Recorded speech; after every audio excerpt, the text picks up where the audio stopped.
ስለ ሕዝብ እንደሚያቀርብ እንዲሁ ስለ ራሱ ደግሞ መሥዋዕትን ስለ ኃጢአት ሊያቀርብ ይገባዋል። እንደ አሮንም በእግዚአብሔር ከተጠራ በቀር ማንም ክብሩን ለራሱ የሚወስድ የለም። የሐዋርያው ቅዱስ ጳውሎስ መልእክት ዕብራውያን 5 ከቁጥር 3። በስመ አብ ወወልድ ወመንፈስ ቅዱስ አሐዱ አምላክ። ወርኃ ሚያዝያ ቡሩክ መዓልቱ 13 ወእምዝ ይትዌሰክ አመ አሚሩ ለሚያዝያ በዛቲ ዕለት አዕረፈ አብ ቅዱስ አባ ስልዋኖስ። አንድ አምላክ በሚሆን በአብ በወልድ በመንፈስ ቅዱስ ስም የተባረከ የሚያዝያ ወር ቀኑ 13 ሰዓት ሲሆን ከዚያም ይጨምራል። ሚያዝያ 1 በዚች ቀን የከበረ አባት አባ ስልዋኖስ አረፈ። ይህም አባት በአስቄጥስ ገዳም ከከበረ አባ መቃርስ ዘንድ በታናሽነቱ መነኮሰ። በጠባብ መንገድ ሁሉ ተጋደለ። በብዙ ጾምና ጸሎት በመትጋት በትሕትና በፍቅር ተወስኖ ኖረ። ታላቅ አባትም ሆነ። የክብር ባለቤት ጌታችንም አምላካዊ ራእይን ገልጽለት ዘንድ ነበረ። ድንቅ የሆኑ ነገሮችንም ይነግረዋል። ይህም እንዲህ ነው። በአንዲት ዕለት ልቡ ተመስጦ በምድር ላይ በግንባሩ ተደፍቶ ብዙ ጊዜ ቆየ። ከዚያም በኋላ ነቅቶ ራሱን ቀና አደረገ። ከእርሱ ዘንድ ያሉ ወንድሞች መነኮሳቱን በእርሱ ላይ የደረሰበትን ይነግራቸው ዘንድ ለመኑት። ዝም ብሎ መሪር ልቅሶን ያለቅሳል እንጂ ሊነግራቸው አልወደደም። ከእርሱም የሆነውን ያስረዳቸው ዘንድ ግድ ባሉት ጊዜ እንዲህ አላቸው። ተድላ ወዳለበት ገነት አውጥተውኝ በዚያ የጻድቃን መኖሪያ አየሁ። ደግሞ የስቃይ ቦታዎች። ሁለተኛም ብዙዎች መነኮሳት ወደ ገሃነም፣ ብዙዎቹ ምዕመናን ወደ መንግሥተ ሰማያት ሲወስዷቸው አየሁ። እንዲሁም እኔ ለነፍሴ የማላለቅስ ለምንድን ነው አላቸው። ከዚያች ቀንም ጀምሮ በኋላ ወደ ዘላለም ጨለማ ሊወስዱኝ ዛሬ የዚህን የኃላፊውን ዓለም ብርሃን ማየት አልሻም እያለ ፊቱን በቆብ ሸፍኖ የሚያለቅስ ሆነ። ይህም አባት በመንፈሳዊ ሥራው የተጠመደ ሆነ። ደቀ መዛሙርቱም ለምግባቸው የሚሆነውን ሥራ ከመስራት እንዳያቋርጡ ከዕለት ምግባቸው የሚተርፈውን እንዲመጸውቱ ያዛቸዋል። በአንዲት ቀንም አንድ ታካች የሆነ መነኮስ ወደ እርሱ መጣ። ሽማግሌውንም አባትና ደቀ መዛሙርቱ ሲሰሩ አይቷቸው ለኃላፊ ዓለም ትሰራላችሁ፣ ትደክማላችሁ፣ የዘላለም ሕይወት ለሚሆን ምግብ ስሩ፣ ድከሙ እንጂ ይህ በከበረ ወንጌል የተጻፈ አይደለምን? ማርያምም የማይቀሟትን በጎ ዕድል ትምህርትን እንደመረጠች ብሎ ጠቀሰ። ሽማግሌውም አባ ስልዋኖስ እንዲህ ሲናገር በሰማው ጊዜ ደቀ መዝሙሩን እንዲህ ሲል አዘዘው። ይህን መነኮስ ከእንግዳ ማሳረፊያ ቤት አስገብተህ የሚያነበው መጽሐፍ ስጠው፣ በሩንም በላዩ ዝጋ፣ በእርሱም ዘንድ ለመብል እንደሚሆን ምንም አትተው። ረዱም ሽማግሌውም መምህሩም እንዳዘዘው አደረገ። 9 ሰዓት ሲሆን መነኮሳቱ ተሰበሰቡ። ከሽማግሌው አባትም ጋር ጸሎት አድርገው ምግባቸውን ተመገቡ። ያን እንግዳ መነኮስ ግን አልጠሩትም። እርሱም ቢጠሩ ቢል ወደ ደጃፍ እየተመለከተ ይጠብቅ ነበረ። በረሃብም በተቃጠለ ጊዜ ከባቱ ወጥቶ ወደ አባ ስልዋኖስ ሄዶ አባት ሆይ መነኮሳቱ ራታቸውን በሉን አለው። ሽማግሌውም አዎን በሉ ብሎ መለሰለት። ሁለተኛም ደግሞ እኔ እንግዳ ሰውን ለምን አልጠራችሁኝም አለ። የከበረ አባ ስልዋኖስም አንተማ ሥጋዊ መብልን የማትሻ መንፈሳዊ ሰው ነህ፣ በጎ ዕድልን ስለመረጥክ፣ እኛ ግን ሥጋውያን ሰዎች ለሥጋ መብል የምንሰራ የምንደክም ነን። ስለዚህም ለምግባችን የሚሆነውን በእጃችን እንሰራለን ብሎ መለሰለት። ያ መነኮስም በንግግሩ እንደበደለ አወቀ። አባ ስልዋኖስም አባቴ ሆይ እኔ በድያለሁና ይቅር በሉኝ ብሎ ሰገደለት። አባ ስልዋኖስም ማርታ በመስራት እንደደከመች እንድከም እንስራ፣ ከማርያም ይልቅ ማርታ የተዘጋጀች ሆናለችና ብሎ መለሰለት። ያ ታካች የነበረ መነኮስም በዚህ አባት ትምህርት ተመክሮ ተገስጾ ሁልጊዜ ለሚሰራና ከእርሱም የሚተርፍ ወለዶች የሚመጸውት ሆነ። ይህም አባት ስለ መንፈሳዊ ተጋድሎ ጥቅም ያላቸው ብዙ ድርሳናትን ተግሳጻትን ደረሰ።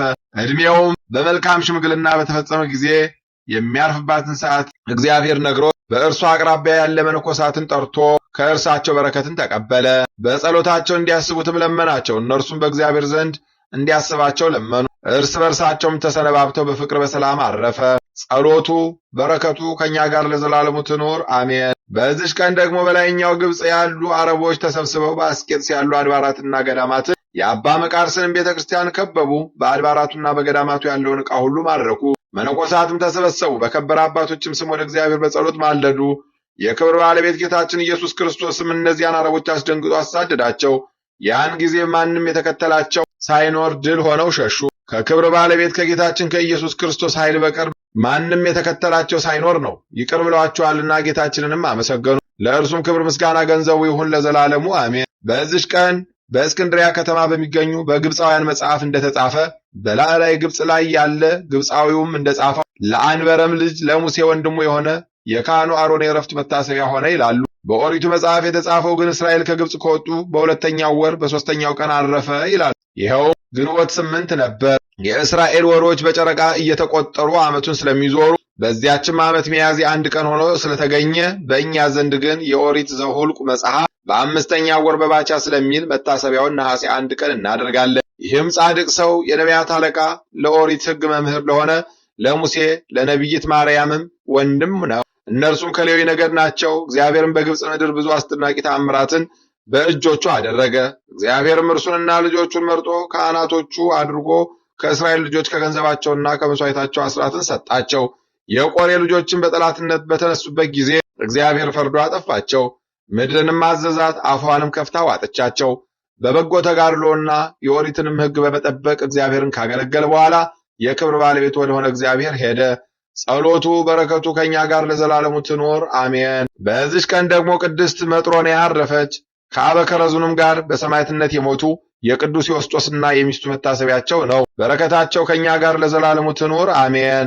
በስመ አብ ወወልድ ወመንፈስ ቅዱስ አሃዱ አምላክ አሜን።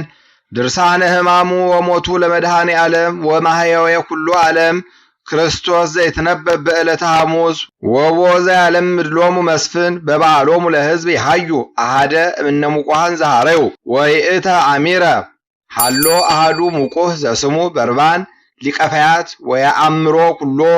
አንድ አምላክ በሚሆን በአብ በወልድ በመንፈስ ቅዱስ ስም በማመን ዓለምን ሁሉ የሚያድን ዓለሙን ሁሉ የሚታደግ የክርስቶስ የመከራውንና የሞቱን ነገር የሚናገር በዕለተ ሐሙስ የሚነበብ የሚጸለይ ድርሳን ይህ ነው። ሹሙ በየበዓሉ ከታሰሩት የወደዱትና አንዱን ያድንላቸው ዘንድ ለሕዝቡ ልማድ ነበራቸው። በዚያም ወራት የወንበዴዎች አለቃ የሚሆን በርባን የሚባል አንድ እስረኛ ነበረ። ወንበዴነቱን ሁሉም ያውቀዋል። ሁሉም ተሰብስበው ሳሉ ጲላጦስም ሕዝቡን ማንን ላድንላችሁ ትወዳላችሁ? በርባንን ነው ወይንስ ክርስቶስ የሚሉትን ኢየሱስን ነው አላቸው። ቀንተው እንዳስያዙት ያውቃልና። ጲላጦስም መኳንንቱንና የካህናት አለቆችን ዳግመኛ ጠርቶ ይህን ሰው እንደ ወንጀለኛ ይዛችሁ ወደ እኔ ያመጣችሁት፣ እነሆ በፊታችሁ መረመርኩት፣ በከሰሳችሁትም ነገር በደል አላገኘሁበትም አላቸው። ወደ ሄሮድስም ላኩት። እርሱም መልሶ ወደ እኔ ላከው። እነሆ እሱም ለሞት የሚያበቃ የሠራው ወንጀል የለም፣ ገርፌ ልተወው አላቸው። የካህናቱ አለቆች ግን ኢየሱስን ስቀልልን፣ በርባንን አድንልን ብላችሁ ለምኑ ብለው ሕዝቡንም አባበሏቸው። መላውም ሕዝብ ሁሉ ይህንን ሰው በሞት አስወግደው በርባንን አድነው ብለው ጮኹ። ዳግመኛ ጲላጦስም ኢየሱስን ፈትቼ አድንላችሁ ዘንድ ትወዳላችሁን አላቸው። እነርሱ ግን ስቀለው ስቀለው ብለው ጮኹ። ጲላጦስም 3ኛ ጊዜ ምን ክፉ ሥራ ሠራ አላቸው። እነርሱም እነሆ በእሱ ላይ የሚያስሞት በደል አላገኘሁበትም፣ ገርፌ ልተወው አላቸው። በታላቅ ቃል እየጮኹ ስቀለው ስቀለው አሉ። የካህናት አለቆች ቃልና የሕዝቡ ቃል በረታ። ክፉዎችም ጲላጦስ እንደዚህ ሲነጋገሩ ሚስቱ በዚያ በንጹሕ ሰው ደም ኃላፊ እንዳትሆንና እንዳትበድል እወቅ ብላ ላከችበት። ዛሬ በሕልሜ በእሳት ዙፋን ላይ ተቀምጦ አየሁት። የእሳት ነበልባል ለብሶ ብዙ የሚሆኑ መላእክት ከበውት፣ አንተ ግን በእሳት ሰንሰለት ታስረህ በእሳት አለንጋ እየገረፉ በአንገትህም ላይ ታላቅ ዘንዶ ተጠምጥሞ ከፊቱ ቆመህ አየሁህ። ስለዚህ ነገር በዚች ሌሊት ብዙ መከራ ስቀበል አደርኩ ብላ ላከችበት። ጲላጦስም ይህን በሰማ ጊዜ ጸብ፣ ክርክር እየበዛ እንጂ የሚረባ የሚጠቅም ነገር እንደሌለ አይቶ ውሃ በመቁረሪት አስመጥቶ በሕዝቡ ሁሉ ፊት እጁን ታጠበና እኔ ከዚህ ከንጹሕ ሰው ደም ንጹሕ ነኝ፣ እናንተ እወቁ አለ። ሕዝቡም የዚህን ሰው ደም በእኛና በልጆቻችን ላይ ይሆንልን አሉ።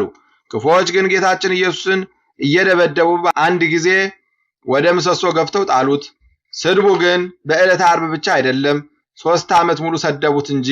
የዮሴፍ ልጅ ነው፣ የሳምራዊ ሰው ነው እያሉ ጋኔንም ይዞ ያሳብደዋል። ክብር ምስጋና ይግባውና አጋንንትም ከአለቃቸው እየተነጋገረ ያወጣቸዋል እያሉ፣ ጌታችን ግን በትሕትና መለሰ፣ እኔስ ጋኔን የለብኝም፣ አባቴን አከብራለሁ እንጂ አላቸው። እናንተ ግን ትሰድቡኛላችሁ፣ ታቃልሉኛላችሁ። እኔስ ለራሴ ተድላ አልሻም፣ የእኔን ተድላ የሚሻ የሚፈርድልኝ አለ እንጂ።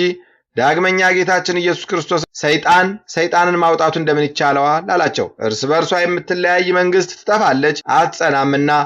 የሀገር ሰዎችና ቤተሰብም እርስ በርሳቸው ከተለያዩ ቤቱም አይጸናም አገሩም አይቀናም።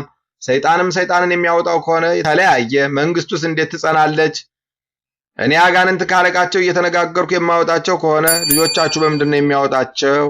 ስለዚህ ነገር እነርሱም መፈራረጃ ይሆኑባችኋል። እኔ ግን በእግዚአብሔር ሥልጣን አጋንንትን የማወጣቸው ከሆነ የእግዚአብሔር መንግሥት ልታጠፋችሁ ደርሳለች። ኃይለኛን ሰው አስቀድሞ ካላሰሩ በኃይለኛ ቤት ገብቶ ገንዘቡን መዝረፍ የሚቻለው የለም። ከታሰረ በኋላ ግን ገብቶ ገንዘቡን ይዘርፈዋል። ከኔ ጋር አንድ ወገን ያልሆነ ባላጋራዬ ነው። ከኔ ጋር አንድ ያልሆነ ይለየን። ሰውን የበደለ ኃጢአቱ ይሰረይለታል፣ መንፈስ ቅዱስን የሰደበ ግን ኃጢአቱ አይሰረይለትም፣ በዚህ ዓለም በሚመጣውም ዓለም በገሃነምም ለዘላለሙ ይፈረድበታል እንጂ አለ። ክፉ ጋኔን ይዞ ያሳብደዋል ብለውታልና። አጋንንት ያደሩባቸው ሰዎች ግን ከክፉዎች 1000 ጊዜ ተሽለው ምስክር ሆኑት። ጋኔን እንደሌለበት ከብዔልዜቡል ጋርም መስማማት እንደሌለበት የልዑል እግዚአብሔር የባሕርይ ልጅ እንደሆነ የልዑል እግዚአብሔር ልጅ ኢየሱስ ካንተ ጋር ምን አለን በማለታቸው ጊዜው ሳይደርስ መከራ ታጸናብን ዘንድ ከዚህ ታሳድደን ዘንድ መጣህን? አጋንንትም ከዚህ የምታወጣን ከሆነ በፈቃድህ ወደ እሪያዎች አሰናብተን ብለው ለመኑት፣ ሰገዱለትም። ጌታችን ኢየሱስም ሂዱ ብሎ አሰናበታቸው። እኒህም አጋንንት ከሰዎች ላይ ወጥተው ሄዱ፣ በእሪያዎችም አደሩባቸው። ሌላውም ጋኔን ያደረበት ሰው የናዝሬቱ ሰው ኢየሱስ ሆይ ታጠፋን ዘንድ መጣህን? እኛ ካንተ ምን አለን ብሎ በአዳራሽ ውስጥ ጮኸ። አንተ ማነህ? እግዚአብሔር ያከበረ ማን እንደሆን አወቅንህ። ጌታችን ኢየሱስም መለሰ፣ ከእሱም ተለይተህ ውጣ ብሎ ገሰጸው። ጋኔኑም አማቶት ጣለው፣ በታላቅ ቃልም እየጮኸ ወጣ፣ እሱንም አልጎዳውም። አጋንንትም የያዛቸው ሁሉ ባዩት ጊዜ ይሰግዱለታል፣ እየጮኹም የልዑል እግዚአብሔር ልጅ ክርስቶስ በእውነት አንተ ነህ ይሉታል። ክፉዎች ግን ኃጥእ ነው፣ በደለኛ ነው፣ ክፉ አድራጊ ነው፣ የሚያስት ነው አሉት። የሚበላ ወይንም የሚጠጣ የኃጥአን የመጸባሃን ወዳጅ ነው አሉት። የሚሳደብም ነው አሉት። ጌታችን ግን በባህሪው ንጹሕ፣ በአነዋወሩ ክቡር፣ እውነተኛ ነው። ስለ ኃጢአት ከእናንተ የሚከራከረኝ ማን ነው ብሎ ክፉዎችን እንዳላቸው ኃጥእ አይደለም። ዳግመኛ ጌታችን ኢየሱስን የላከውን ደስ ሊያሰኝ የሚወድ ግን እውነተኛ ነው፣ በሱ ዘንድ ሐሰት የለበትም። ዳግመኛም ጌታችን ኢየሱስ በአባቴ ዘንድ የሰማሁትን እውነተኛ ነገር የምነግራችሁን እውነተኛ እኔን ልትገድሉኝ ለምን ትፈልጉኛላችሁ አላቸው። ጌታችንም በእውነት የባሕርይ አምላክ ነው፣ በእውነትም በጎ የሚሰራ ኃጢአትን ይቅር የሚል ነው። ፍጹም ዕውቀት የሌላችሁ ክፉዎች ሆይ ኃጥእ ሰው ኃጢአትን ይቅር ይላልን? በተመረጠ በመጸባሃዊ ቤት በፍቅርና በትሕትና ሆኖ ከእነርሱ ጋር ተቀምጦ ሳለ የቀራጮችን የብዙ ሰዎችን ኃጢአት ይቅር ብሏልና። ጸሐፍት ፈሪሳውያንም በታወኩ ጊዜ ደቀ መዛሙርቱን መምህራችሁ ከኃጥአን ከቀራጮች ጋር ለምን ይበላል ብለው ቢጠይቋቸው ጌታችን ኢየሱስም ባለመድኃኒትን ደነኞች ያይደሉ የታመሙት ይፈልጉታል፣ ከመሥዋዕቱ ምጽዋትን እወዳለሁ ያለውን ሂዱ ወቁ። ኃጥአንን ወደ ንስሐ ልጠራ መጣሁ እንጂ ጻድቃንን ልጠራ አልመጣሁምና። ክፉዎች ግን ኃጢአት ይቅር የሚል እሱን ኃጥእ አሉት። አንድ በሽተኛ ዘመዶቹ በአልጋ ተሸክመው አምጥተው ጌታችን ኢየሱስ ወዳለበት ቤት አገቡት። ጌታችን ኢየሱስም የዚህን በሽተኛ የሃይማኖቱን ጽናት አይቶ አንተ ልጅ ሃይማኖትህ አዳነህ፣ ኃጢአትህም ተሰረየልህ አለው። ጸሐፍት ፈሪሳውያንም ክፉ አስበው እርስ በራሳቸው ይህ የሚሳደብ ምንድን ነው? ያለ አንድ እግዚአብሔርስ ኃጢአትን ይቅር ማለት የሚቻለው ማን ነው? ተባባሉ። ጌታችን ኢየሱስም ሐሳባቸውን አውቆ በልቡናችሁ ክፉን ለምን ታስባላችሁ አላቸው። ይህንንም በሽተኛ አልጋህን ተሸክመ ሂድ ከማለትና ኃጢአትህ ተሰረየልህ ከማለት ማንኛው ይቀላል? በዚህ ዓለም ኃጢአት ማስተስረይ ለሰው ልጅ ሥልጣን እንዳለው ታውቁ ዘንድ በተገባችሁ ነበር አላቸው። ይህንንም በሽተኛ ተነስተህ አልጋህን ተሸክመህ ወደ ቤትህ ሂድ አለው። ተነስቶም አልጋውን ተሸክሞ እግዚአብሔርን እያመሰገነ ወደ ቤቱ ሄደ። ሕዝቡም ይህንን አይተው በዚህ ዓለም ኃጢአትን ያስተሰርይ ዘንድ ለሰው ልጅ እንዲህ ያለ ሥልጣን የሰጠ እግዚአብሔርን እያደነቁ አመሰገኑ። ክፉዎች ግን እንዲህ ኃጢአትን የሚያስተሰርይ እሱን ኃጥእ ነው አሉት። ጸሐፍት ፈሪሳውያንም ስትሴስን የተገኘች ሴት አስረው አመጡና በጌታችን ፊት አቁመው መምህር፣ ይህች ሴት ስትሴስን አግኝተን አምጥተናታል። በእኛ ሕግ ሙሴ በደንጊያ ትወገር ብሎ ሥርዓት ሰርቷል። አንተ ስለ እሷ ምን ትላለህ አሉት። ይህንንም ማለታቸው በእሱ ላይ ምክንያት ያገኙበት ዘንድ ሊፈትኑት ነው። ጌታችን ኢየሱስም ምድር እየተመለከተ እያንዳንዳቸው ኃጢአታቸውን ከስማቸው ጋር በጣቶቹ ጻፈ። ነገር ግን የአንዱን ኃጢአት ለአንዱ አልገለጠም። ጌታችን ኢየሱስም ኃጢአትን የሚሰውር ነው እንጂ ከእናንተ ኃጢአት የሌለበት ሰው መጀመሪያ በድንጋይ ይውገራት አላቸው። ዳግመኛ ወደ ምድር ተመልክቶ የቀረ ኃጢአታቸውን ጻፈባቸው። ይህንንም ዘለፋቸውን ሰምተው ወጥተው ሄዱ። ጌታችን ኢየሱስም ይህችን የታሰረች ሴት የሚፈርዱብሽ ሰዎች ወዴት አሉ ብሎ ቢጠይቃት ጌታዬ እኔ አላውቅም አለችው። ጌታችን ኢየሱስም እኔም አልፈርድብሽም፣ በደህና ሂጂ፣ ዳግመኛ አትበድይ አላት። ክፉዎች ግን ኃጢአትን የሚያስተሰርይ እሱን ኃጥእ በደለኛ አሉት። ክብር ምስጋና ይግባውና ጌታችን ኢየሱስንም ያይ ዘንድ ከዛፍ ላይ የወጣ የቀራጮች አለቃ የሚሆን ዘኬዎስን ኃጢአቱን ይቅር አለው። ከቤቱም ገብቶ አለ ሽቱ የቀባችው እግሩንም በእንባ ያጠበችው በራሷ ፀጉር ያራሰችው ብዙ ኃጢአቷን ይቅር አላት፣ ብዙውን ወዳለችና። ኃጢአትን ይቅር የሚል በጎ የሚሰራ እንደዚህ ያለውን አምላክ ገፉት፣ ሰደቡት። ጌታችን ኢየሱስንም ይገርፉት ዘንድ እግሮቹንም እጆቹንም ከድንጋይ ጋር የኋሊት ታስረው ነብዩ ጀርባዬን ለግርፋት ሰጠው ያለውን አላስተዋሉምና የኃይሉን ጽናት የእጆቹንና የእግሮቹን ልዕልና አላስተዋሉምና መጥምቁ ዮሐንስ ከኔ ጋር የሚመጣው ከኔ ይጸናል ብሎ ካስተማራቸው በኋላ የእግሮቹን ጫማ መዛቢያ ለመፍታት የማይገባኝ ነኝ። እኔ በውሃ አጠምቃችኋለሁ፣ እሱ ግን በመንፈስ ቅዱስ በእሳት ያጠምቃችኋል። የውድማን እህል የሚያጸራባቸው መንሾች በእጆቹ የተያዙ ስንዴው በሪቅ በጎተራ ያከማቻል። ገለባውን ለይቶ ከማይጠፋ እሳት የሚያቃጥልበት በመንፈስ ቅዱስና በእሳት የሚያጠምቅ እንደዚህ ያለውን አምላክ አሰሩት። ጌታችን ኢየሱስንም ካሰሩት በኋላ 4 ቤት ጭፍሮችን ጲላጦስ በገመድና ባለንጋ 6666 ጊዜ ገረፉት። 5000 ነው የሚሉም አሉ።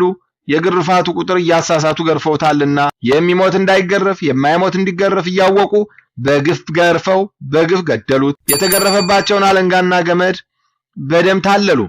ከግርፋቱ ጽናት የተነሳ ስጋው ሁሉ አለቀ።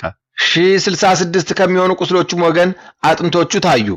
ጥቁርና ሰማይ የሚመስሉ ቁስሎቹ ግን 1190 ናቸው። የማይገረፍ አምላክ በዚህ ስጋ ተገረፈ። ጲላጦስ እጁን ከታጠበ በኋላ ጌታችንን የገረፈው በጆሮ ለሚሰማው ለዓይን ለሚያየው ሰው እጹብ ድንቅ ነው። በመገረፉ ክፎች ደስ አሰኛቸው። ጌታችን ኢየሱስ ግን በመገረፉ ሰውን ሁሉ ከተገረፈባት ኃጢአት ፍዳ አዳነን።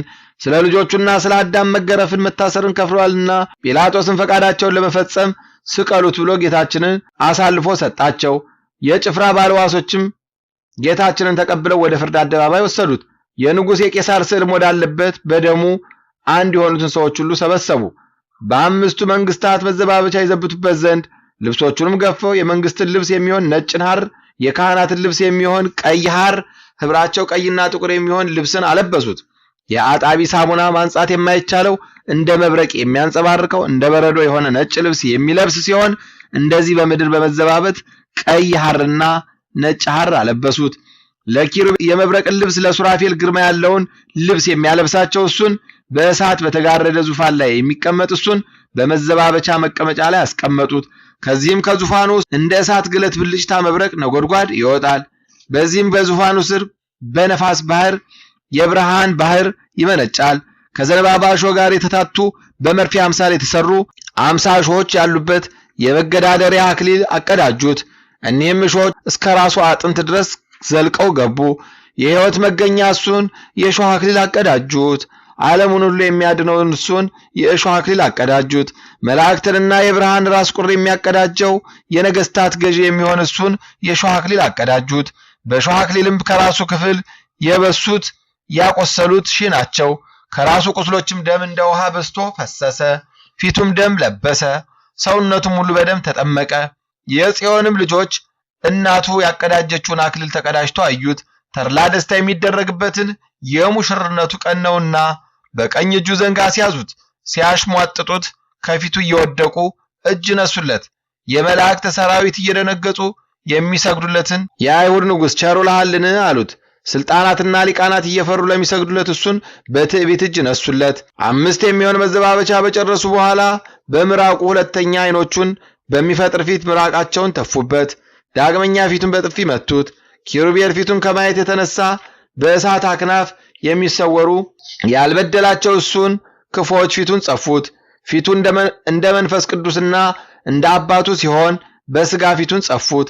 ከፊቱ ግርማ የተነሳ ፍጥረት ሁሉ የሚሩዱለት የሚንቀጠቀጡለት የፈጣሪያቸውን ፊት ጸፉት። መጀመሪያ በመመታቱና የእሾህ አክሊል በመቀዳጀቱ ራሱ የቆሰለ ከመሆኑ በላይ የያዘውን በትር ከእጁ ተቀብለው ራሱን መቱት። ነገር ግን የእሾህ አክሊልን በመቀዳጀቱ በምድራችን ላይ የበቀሉትን አሜኬላና እሾህን እርግማንንም አጠፋልን።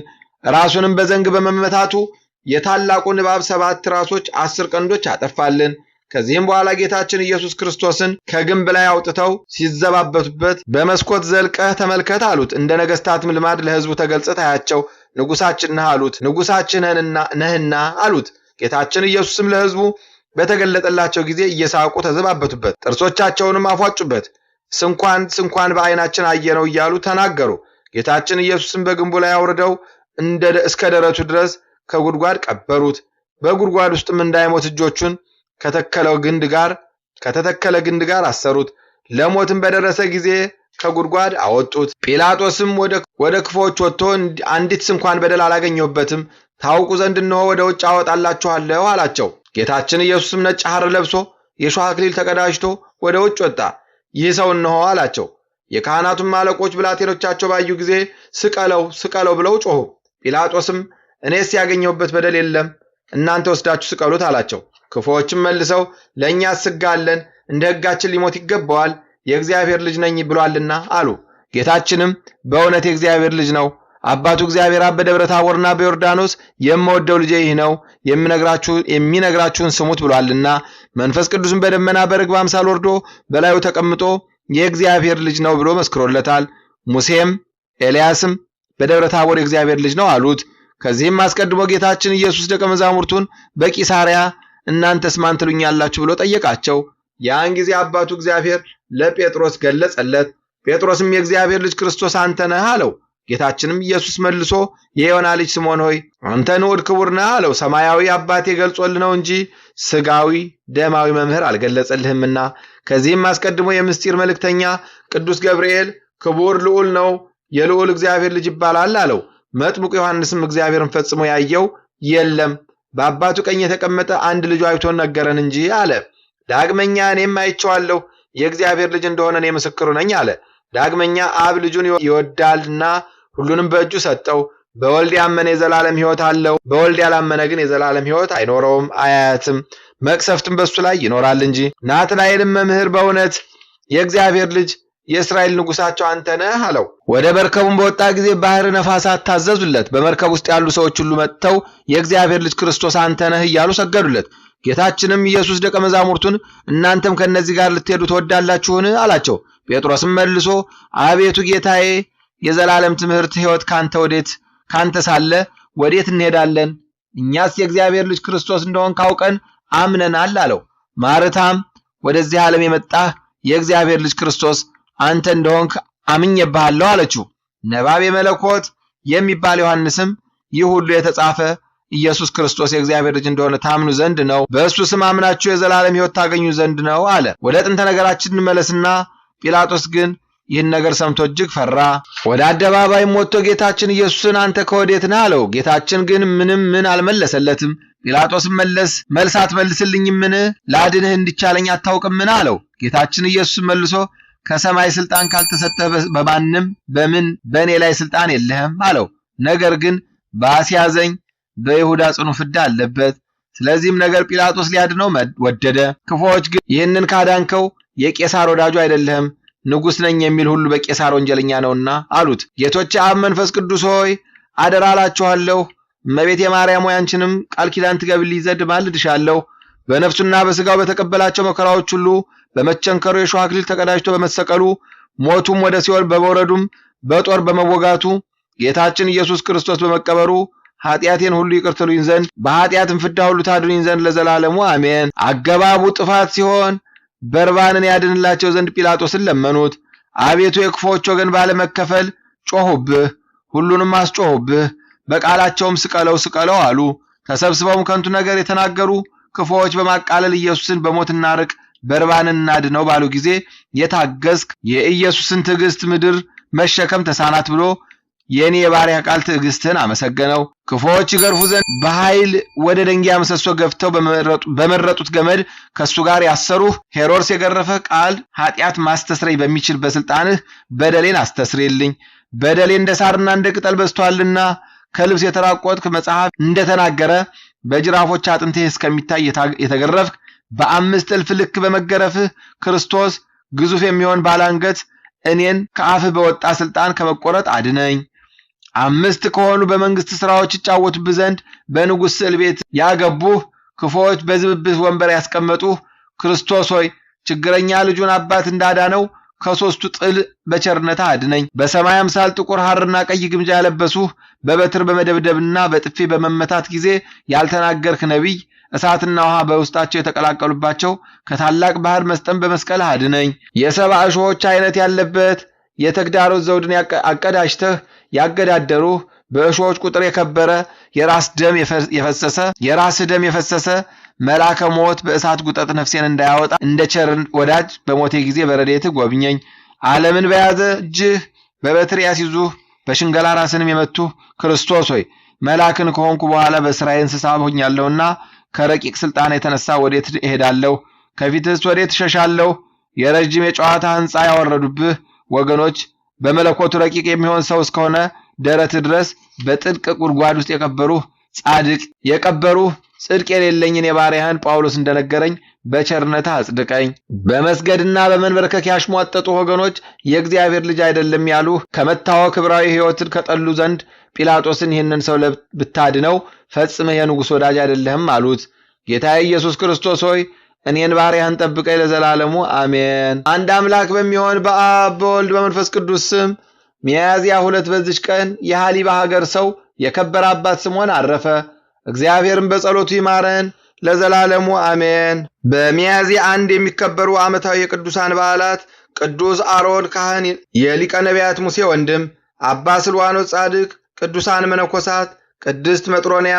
ወራዊ በዓላት ልደታ ለማርያም፣ ቅዱሳን ኢያቄም ወሐና፣ ቅዱስ ራጉኤል ሊቀ መላእክት፣ ቅዱስ በርቶሎሜዎስ ሐዋርያ፣ ቅዱስ ሚልኪ ትሩፈ ምግባር።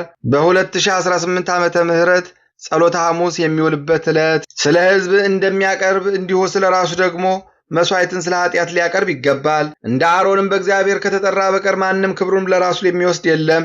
የሐዋርያው ቅዱስ ጳውሎስ መልእክት ዕብራውያን ምዕራፍ 5 ከቁጥር 3 እንበለ ደዌ ወሕማም እንበለ ጻማ ወድካም በፍስሐው በሰላም አመ ከመዮም ያብጽሐነ ወያብጽሕክሙ እግዚአብሔር በፍስሐው በሰላም ለብርሃነ ትንሣኤሁ እንበለ አቡነ ዘበሰማያት ይትቀደስ ስምከ ትምጻእ መንግሥትከ ወይኩን ፈቃድከ በከመ በሰማይ ከማሁ በምድር ኢየሱስ ክርስቶስ ከመ ይስረይ ለነ ኃጣውኢነ ተማኅፀነ ብከ ያለ እግዚአብሔር አብይ 41 ጊዜ ኪርያላይሶን በል ኪርያላይሶን ኪርያላይሶን ኪርያላይሶን ኪርያላይሶን ኪርያላይሶን ኪርያላይሶን ኪርያላይሶን። ይቆየን።